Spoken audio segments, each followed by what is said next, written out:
Do you ever feel that you live at the edge of things?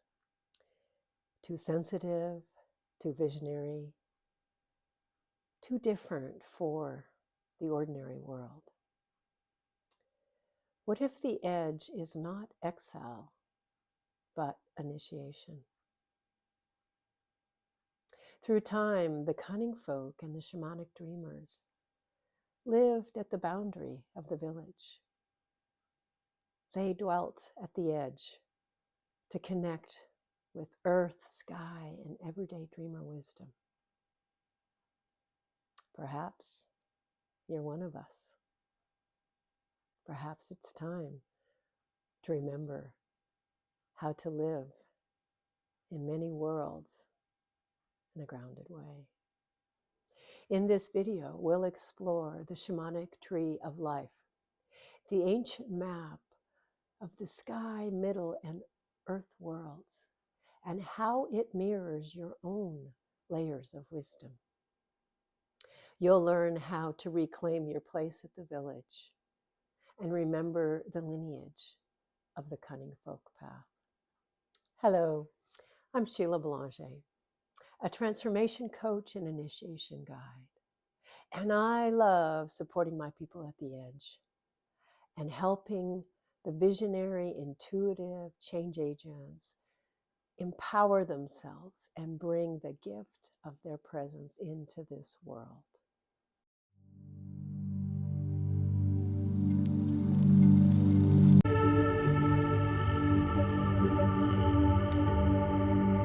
Here's a quote from Dennis Waitley.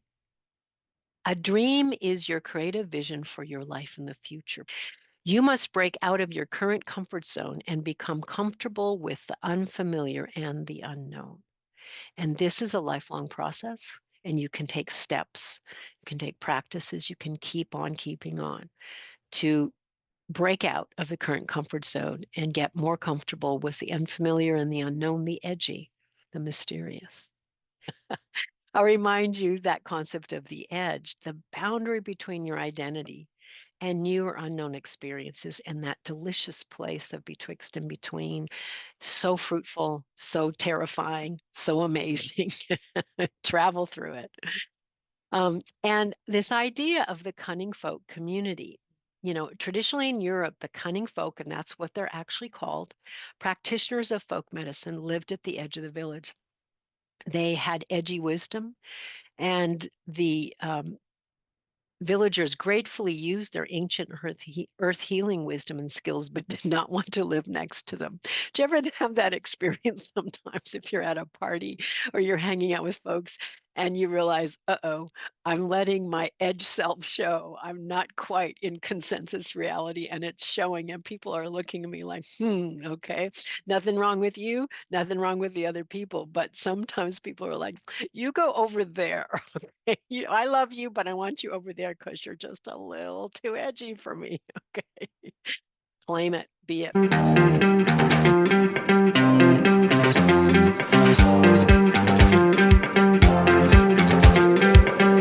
The cunning folk wisdom resonates with the wisdom lineages of ancient shamanic cultures. The cunning folk, the shamanic indigenous peoples, these are earth-based wisdom. These are ancient, thousands of years of deep embodied empirical knowledge, herbalists, healers, psychics, spirits, spiritual beings, right? So the cunning folk has this resonance with the lineage of shamanic wisdom. And to reconnect to the ancient wisdom, you really need to recognize and shift the mechanistic and colonial mindset that dominates your inherent undomesticated natural mind. This I say over and over again because we really have that task of continuing to liberate ourselves from the too small identities and the harmful mindset and patterns that we as a culture have co-created with each other and with the earth, and to really free ourselves and to remember the old ways in a modern expression. Because we don't want to go back to the way it was, we can't, but we want to remember the wisdom and reclaim it in our own way in modern time.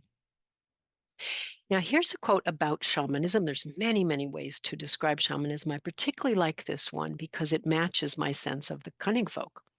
Shamanism is a spiritual practice rooted in the belief that all things are interconnected and alive with spiritual energy. That's a perennial wisdom in so many earth traditions.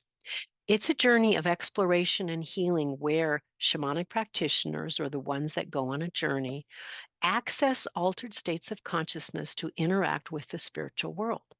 The Cunning Folk did that when they did divination, when they talked to the trees, when they watched the weather patterns to figure out what was happening, when they tracked the seasons.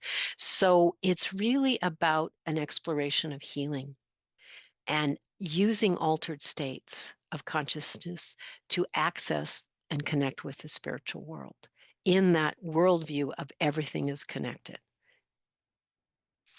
Now, basic to most shamanic traditions is what they call the shamanic tree of life. And it's seen as three realms in our lived experience. And these realms, it's like the tree of life is a gateway or path to the other worlds. And in traditional shamanic cultures, the shamanic practitioners or the shamans travel between these three spirit worlds and cosmic realms. There's the upper world of the sky, there's the middle world of the embodied everyday experience on the earth, and then there's the lower world, the earth or underworld underneath things. Now, the upper world, here's another quote. And again, it's just one way of looking at the upper world, but it's pretty accurate to what many shamanic cultures did and still do. The upper world is the realm of gods, goddesses, demigods, mystical or religious figures, and spiritual teachers. Here, shamanic practitioners gain great insight into their being and a wider and deeper perspective on an experience. The gift of the upper world is this larger expanded.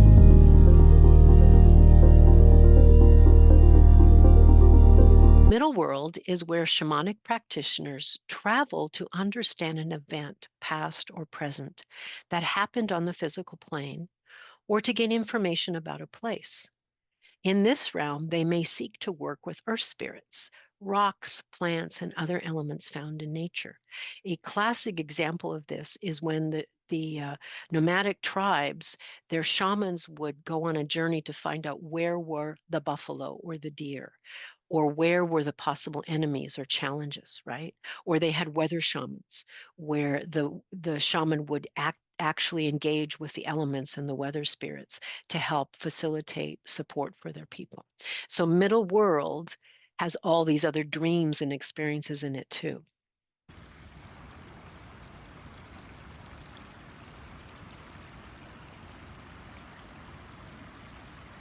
And then the lower world. Again, one version of the lower world. When shamanic practitioners seek to meet their power animals or guardian protector spirits, or to gain wisdom on how to facilitate healing and personal transformation, they will journey to the lower world. And this sense of getting into underneath and that what's at the core and that instinctive power, right? And the deep transformation.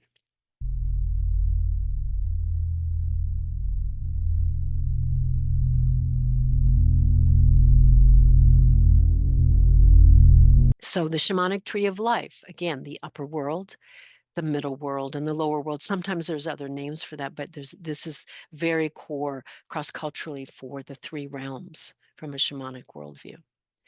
And then if we bring it in with the cunning folk, and what I'm offering you to consider is that my perspective in the lower world, cunning folks knew how to ground their consciousness with earth wisdom, what we've been exploring.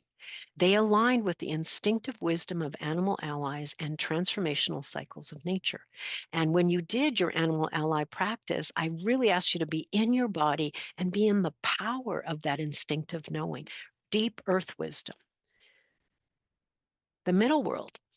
Cunning folks knew how to access extraordinary wisdom beneath and beyond everyday consciousness. They carried what I call everyday dreamer wisdom, where they can be in ordinary reality, so-called ordinary reality, and they could perceive something beneath and beyond. They could reconnect with the dream underneath the middle world and get information, healing, insights, So the middle world and the everyday dreamer wisdom. And then finally, the upper world. Cunning folks knew how to expand their consciousness with sky wisdom. They aligned with archetypal and mythic worlds as expressed through the heavens, the tracking of the constellations through the four seasons, the tracking of the planets, and making story and meaning as they looked at the sky wisdom to navigate and help themselves and their people. So the three shamanic worlds of the lower world, the middle world, and the upper world are also part of the earth wisdom, the everyday dreamer wisdom, and the sky wisdom. At least that's my perspective that I'm offering you. Now, reclaim your place at the edge of the village. You know, it's like, come, you are one of these people. My belief, you have this resonance with the cunning folk lineage. And beyond that, the shamanic peoples. And with deep respect and honor in these modern times, how do we reconnect to these ancient practices without doing spiritual appropriation? Because it's not appropriate to take from a living spiritual tradition from an indigenous First Nation peoples. And yet we can connect with our ancestors and our own unique, respectful way of remembering these ancient practices of wisdom. Now, to reclaim your place at the edge of the village, easier said than done, because to do so, you must be willing to leave your comfort zone and risk letting go of your conditioned social belonging. Because all these conditions are not just the mechanistic colonial mindset, it's the survival strategies to stay safe. Okay, I'm going to stay small and safe and invisible because then I won't get hurt. We all know that one. But then we're trying to fit into consensus reality, social belonging, and that's not where we belong, right? Round peg and square hole. So you have to risk leaving the comfort zone, but you have to do it in a way that's safe for yourself, safe enough. Okay, now to effectively navigate your edges of change, you need an inner roadmap to guide you to remember who you are. Reclaim your place at the edge of the village. Come, all ye visionaries, healers, seers, boundary crossers, way showers, innovators, and sacred rebels. I'm talking to you here. Announcing the Cunning Folk Path course. Break the spell of toxic smallness and remember the ancient wisdom already living in you. Come awaken earth wisdom, everyday dreamer wisdom, and sky wisdom in the Cunning Folk Path. Remember, you were never meant to fit inside the old world's too tight story. Get out of the cage. You're ready to reclaim your wild visionary nature and awaken your inner shapeshifter. The course guides you to dissolve inherited patterns, reclaim your intuitive power, and reawaken the wild, wise one who walks at the edge of change. The Cunning Folk Path. It's a do-it-yourself online course with 9 video-based modules, more than 12 guided audio practices, journaling prompts, and integration reflections. You have lifetime access to all the materials, and it's self-paced. You go through the course as feels right for you. I think you'll like it so much, you'll just get right in there and do it. So here's an example of what it looks like. In the 9 modules, the first module is Begin Your Journey to the Edge of the Village. And it gives you short, simple lessons, roots of your fear-based mindset. You've exploring that, connecting to the cunning folk. And it gives you that preparatory practice, how to outgrow your comfort zone. And you'll see it's a really easy platform. You go right to the course, you go to the videos, you can open the audios with the guided practices, and it's right there for you. You can always come back to it and work with it in whatever way is right for you. And some of the things you'll see, like in the categories of the course. You have a welcome category that says, come on in, let's see how we navigate on the platform. First module is a threshold module.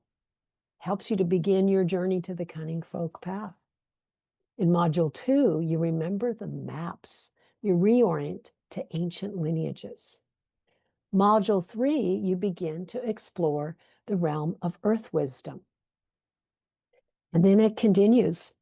Module 4, you explore everyday dreamer wisdom and open to multidimensional reality. Module 5 is about sky wisdom and aligning with archetypal forces and cosmic rhythm. And then the next 3 modules give you actual practices with each of these 3 kinds of wisdom. You have earth wisdom practices, everyday dreamer wisdom practices, and sky wisdom practices.